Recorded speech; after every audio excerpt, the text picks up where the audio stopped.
শ্রেণী কেজি, বিষয় সাধারণ জ্ঞান। ছোট্ট সোনামণিরা কেমন আছো? সবাই নিশ্চয়ই ভালো আছো। আসো আমরা একটু অনলাইন ক্লাসে পড়াশোনা করি। গত ক্লাসে আমরা পড়েছিলাম ফল পড়েছিলাম, অনেকগুলো ফলের প্রশ্ন পড়েছিলাম, নিশ্চয়ই তোমাদের মনে আছে। আজকে আমরা প্রাণী সম্পর্কে একটু পড়ব। তোমাদের এই নতুন বইটা থেকে আমি কিছু পড়াচ্ছি। বইটা খুবই সুন্দর, দেখো তোমাদের ভালো লাগবে। জ্ঞানের জগৎ বইটার নামটা দেখতে পাচ্ছ। এই জ্ঞানের জগৎ থেকে আমরা কিছুটা জ্ঞান অর্জন করব, তাই না? আমরা জ্ঞান অর্জন করার জন্য পড়াশোনা করছি। তাহলে আমরা আজকে আসো প্রাণী জগৎ থেকে পড়ছি, প্রাণীগুলো পড়ছি। প্রাণীর মধ্যে অনেক প্রাণী আছে, তাই না? তোমরা অনেক প্রাণী দেখেছো, চিড়িয়াখানায় গেলে আমরা অনেক প্রাণী দেখতে পাই।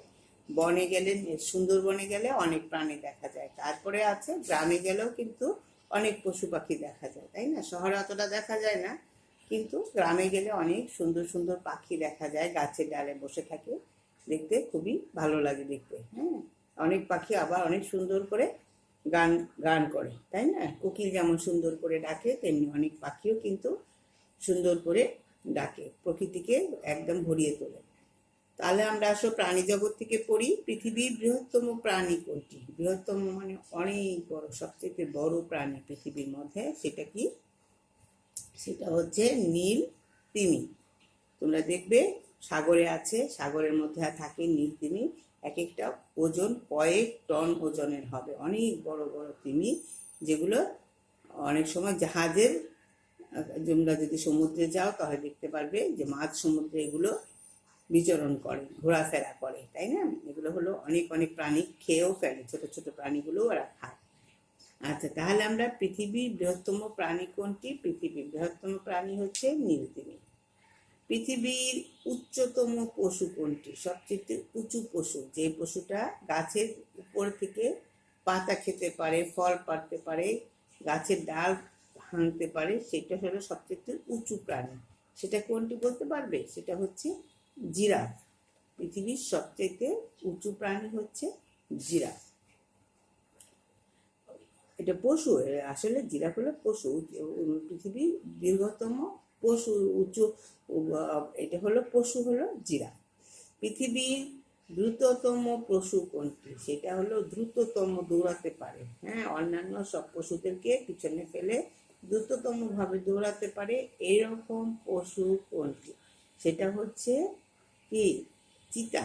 চিতাবাঘ। চিতা যেটা, সেটা হলো পৃথিবীর সবথেকে দ্রুততম। দেখবে বোঝাই যায় না যে মাটিতে পা রাখছে, শুধুমাত্র দৌড়ানোর, যখন দৌড়ায় তোমরা দেখবে টিভিতে অনেক সময় দেখা যায়, তোমরা দেখবে যে কিভাবে দৌড়াচ্ছে, শুধু মানে শাঁ করে দৌড়াচ্ছে, কোনো নিচে পা পড়ছেই না, এরকম ভাবে দৌড়াতে পারে যখন বনের মধ্যে থাকে। খাঁচায় থাকলে অন্যরকম, কিন্তু যখন বনে তারা বিচরণ করে তখন কিন্তু শুধু দৌড়ের উপরেই থাকে এবং পশু শিকার করে থাকে। তাহলে আমরা দেখতে পাচ্ছি যে পৃথিবীর দ্রুততম পশু হচ্ছে চিতা, তাই না?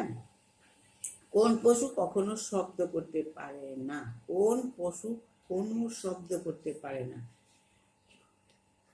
কোনো শব্দ করা তো অনেক পশু আছে, কিন্তু কোনো পশু, সব পশু, বিড়াল মিউ মিউ করে, কুকুর ঘেউ ঘেউ করে, গরু হাম্বা হাম্বা করে, তাই না? ছাগল ম্যাঁ ম্যাঁ করে, এরকম অনেক পশু আছে, কিন্তু কাকা করে, কিন্তু জিরাফের শব্দ শোনা যায় না। এই জন্য বলা হয় যে কোন পশু শব্দ করতে পারে না, তখন বলা হয় জিরাফ। কোন পশু পেছন দিকে হাঁটতে পারে না? এটা কোন পশুকে বলছে পেছন দিকে হাঁটতে পারে না? সব পশু, প্রাণী তো মনে করো সামনে আগায় পিছনে আগায়, কাউরে দেখলে ভুতা দিতে যায়, গরু যেমন পিছনে যায় সামনে যায়, চারিদিকে বিচরণ করে, সব প্রাণী পারে, কিন্তু ক্যাঙ্গারু পারে না। ক্যাঙ্গারু পেছন দিকে হাঁটতে পারে না, এই জন্য বলছে ক্যাঙ্গারু যেটা, সেটা পেছন দিকে হাঁটতে পারে না। কোন পশু লাফ দিতে পারে না?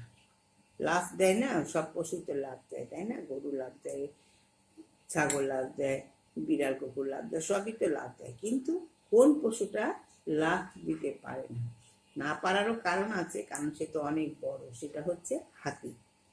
হাতি লাফ দিতে পারে না, কারণ হাতি হাঁটতেই তার অনেকক্ষণ সময় লাগে। দৌড়াতে পারে অনেক সময়, জঙ্গলি হাতি যেগুলো, সেগুলো দৌড়াতে পারে, কিন্তু লাফ লাফ দিতে পারে না। দৌড়ানো আরেক জিনিস, লাফ দেওয়া আরেক জিনিস। লাফ দেওয়া হলো জাম্প করা, এক জায়গা থেকে আরেক জায়গায় পড়া, শরীরটা সম্পূর্ণ উঠানো। কিন্তু হাতি তো অনেক বড় মোটা সোটা, এর জন্য সে উঠাতে পারে না। এই জন্য কোন পশু লাফ দিতে পারে না? তাহলে আমরা বলবো হাতি লাফ দিতে পারে না। কোন পশু কখনো পানি পান করে না? সবাই তো পানি খায়, প্রাণী মানেই তো পানি খায়, তাই না? প্রাণী, আমরা যেমন পানি খেয়ে খাবারের সাথে পানিও খাই, সব প্রাণীই পানি খায়, এমনকি উদ্ভিদও পানি খায়। কিন্তু কোন পশু পানি পান করে না, পানি খায় না? সেটা হচ্ছে ক্যাঙ্গারু আর ইঁদুর। ক্যাঙ্গারু, ইঁদুর পানি খায় না। তাহলে আমরা পৃথিবীর স্থলভাগের বৃহত্তম শিকারী পশু কোনটি? পৃথিবীর স্থলভাগে বৃহত্তম শিকারী পশু কোনটি? এটা হচ্ছে শ্বেত ভাল্লুক। শ্বেত ভাল্লুক হচ্ছে স্থলভাগের বৃহত্তম শিকারী পশু। কোন পশুকে মরুভূমির জাহাজ বলা হয়? মরুভূমির জাহাজ মানে মরুভূমিতে যেমন কোনো যানবাহন চলাচল করে না, কিন্তু মরুভূমির মানুষ তো এক জায়গা থেকে আরেক জায়গায় তাদের জিনিসপত্র আনা নেওয়া করে, বা মানুষজন চলাচল করে। তখন তো জিনিস নেওয়ার জন্য তখন তো ওখানে রিক্সা নাই, সাইকেল নাই, গাড়ি নাই, কোনো জাহাজ নাই, নৌকা নাই, কিচ্ছু নাই। তখন কি দিয়ে এক জায়গা থেকে আরেক জায়গায় জিনিস নেওয়া হবে? তখন কি করে? উটের পেছনে করে মানুষ যায়, দেখবে তোমরা, উটের উপরে বসে মানুষ যায়, উটের উপরে তাদের জিনিসপত্র এক জায়গায় থেকে আরেক জায়গায় প্রচুর মালামাল নেয়। তখন এই জন্য বলা হয় যে মরুভূমির জাহাজ। মরুভূমিতে উট চলাচল করতে পারে, বালুর মধ্যে উট এক জায়গা থেকে আরেক জায়গায় যেতে পারে। এই জন্য বলা হয় যে উটকে বলা হয় মরুভূমির জাহাজ। হ্যাঁ, উটে করে মানুষ, বিশেষ করে যেসব আফ্রিকা, তারপরে হলো সৌদি আরবের যে বন অঞ্চল, মরুভূমি অঞ্চল, সেখানে মানুষ কিন্তু আগে বেশি করে উটের উপরে যাতায়াত করতো, কারণ তখন এখানে যানবাহনের এত প্রচলন ছিল না। এই উট করে মানুষ এক জায়গা থেকে আরেক জায়গায়, এমনকি হজও অনেক সময় অনেক দূর দূরান্ত থেকে মানুষ উটের পিঠে করে হজ করতে যেত। এটা হলো অনেক হাঁটতে পারে এবং অনেক পরিশ্রমী একটা প্রাণী হচ্ছে উট, এবং অনেক মালামালও সে বহন করতে পারে। তাহলে দেখো, আজকে কিন্তু আমরা অনেকগুলো প্রশ্ন পড়লাম প্রাণী জগৎ থেকে। এই প্রশ্ন যদি তুমি এখানে 10-12টা প্রশ্ন তুমি আস্তে আস্তে করে দুটা দুটা করে একটু ঘুরে ফিরে করে পড়বে, তোমাকে একজন প্রশ্ন করলে তুমি উত্তর করতে পারবে। আমি এই জন্যই বলছি যে আমি পড়া দিচ্ছি, কিন্তু তোমরা পড়াটা আস্তে আস্তেই করো, কিন্তু করতে হবে। তাহলে আমরা পড়লাম পৃথিবীর বৃহত্তম প্রাণী কোনটি? পৃথিবীর বৃহত্তম প্রাণী, বৃহত্তম মানে বড়, বৃহত্তম মানে বড়, আর ক্ষুদ্রতম মানে ছোট, আর দ্রুততম মানে দৌড়াতে পারে খুব জোরে। এই শব্দগুলোর সাথে তোমাদের পরিচিত করে দিচ্ছি আমি। দ্রুততম মানে খুব জোরে দৌড়াতে পারে। উচ্চতম মানে হলো উঁচু, উচ্চতম অর্থ হচ্ছে অনেক উঁচু। আর ধীর গতির মানে আস্তে আস্তে যায়। ধীর গতি শব্দটা হচ্ছে আস্তে আস্তে যায়, মানে আস্তে আস্তে হাঁটে। আর স্থলভাগ হচ্ছে হলো যেটা আমরা যে জলজ জলজ জল জলজ হচ্ছে যেটা জলে থাকে, আর স্থল হচ্ছে যেটা ডাঙায় থাকে, মানে উপরে থাকে। এটা হলো স্থলভাগ। তাহলে আমরা জলভাগ হলো জলে থাকা, আর স্থলভাগ হলো উপরে থাকা, পানির উপরে যে প্রাণীগুলো মানে বন বাজারে বা বনভূমিতে বা এই যে বনে থাকে, সেগুলো হলো স্থলভাগের প্রাণী।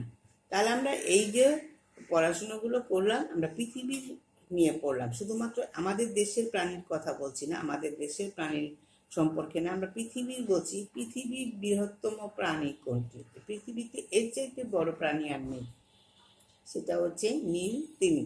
তোমরা সাগরে গেলে দেখতে পাবে, এটা ছোটখাটো নদীতে না, এটা সাগরে থাকে। বিশেষ করে আমরা অনেক সময় টিভিতে দেখতে পারি এই প্রাণীগুলোকে। পৃথিবীর উচ্চতম পশু কোনটি, সবচেয়ে উঁচু? সেটা হলো জিরাফ, পড়েছি আমরা।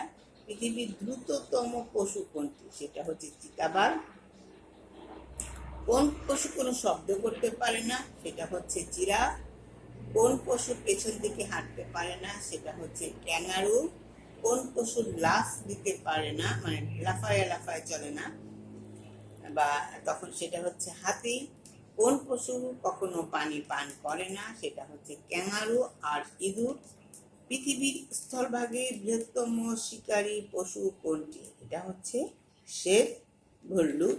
একদম সাদা রঙের দেখবে শ্বেত ভল্লুক, সেটা হচ্ছে বৃহত্তম শিকারী পশু।